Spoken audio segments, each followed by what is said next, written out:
Hey friends, today I'm coming on to do a little project share and also share with you how I created these super fun paper clips.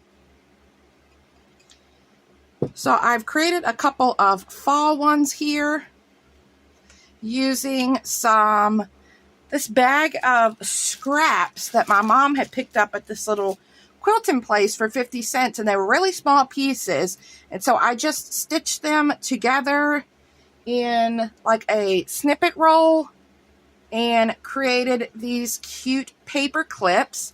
So I created 3 of the fall ones,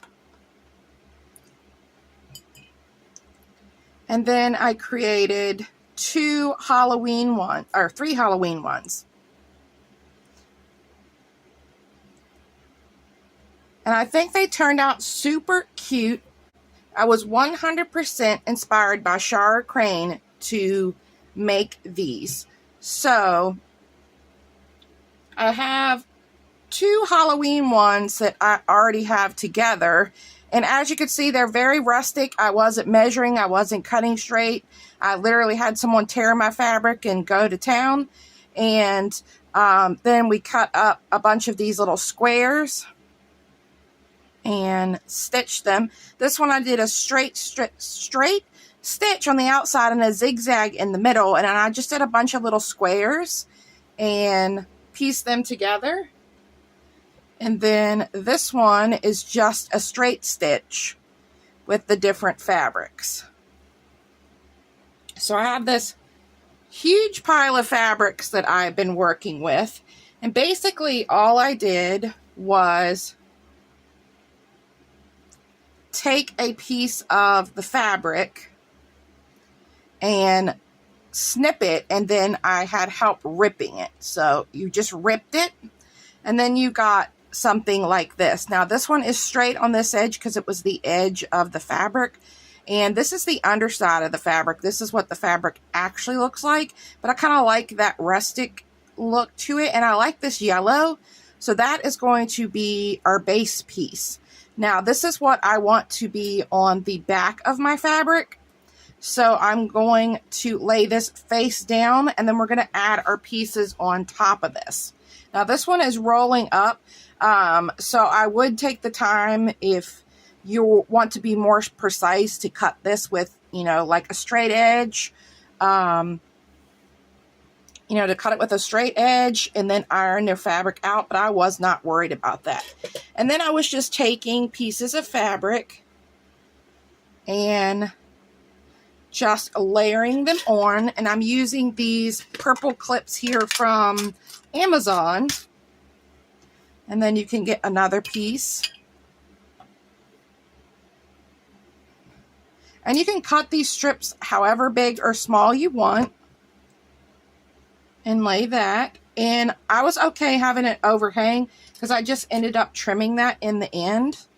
And then I just pinned these 2 together to hold them together. And then let's grab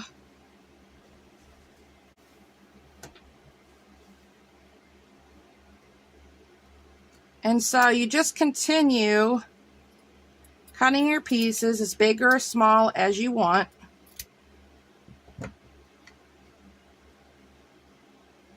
And attaching them on. Let's see, we need another style. Let's see what we have. Let's do one of these. And this has this white, so I'm going to trim that off. And then we're going to lay this one this way. And then you're just going to repeat the process of these by adding down your fabric. And I just attached these 2 together. If you wanted to put clips at every fabric, you could. I just attached 2. And then I took it over to my sewing machine, picked the stitch that I wanted, and I worked on stitching the side that did not have the clips first. And then I went around the edge, and then I went up, and then I started unclipping, and then came back down. And once I did that, then I just started stitching where the fabrics overlapped each other till I got something like this. And you could play around with your stitches. You could play around with your pieces. For these, I had, you can kind of see here, I had like weird edgings on these. They had like angular cuts, and I still added those, and I think they turned out super cute. So I'll definitely be creating some more of these little snippet rolls and using them in my projects. And then aside from doing these, I had a bunch of the torn fabric that I just did ruffles with to use in projects. So I have a bunch of these little pieces put together already, and I think these alone would be cute on a paper clip as well, with the ruffle on them. So that is what I have been up to. I hope you guys are doing well, and I will see you in the next video. Bye!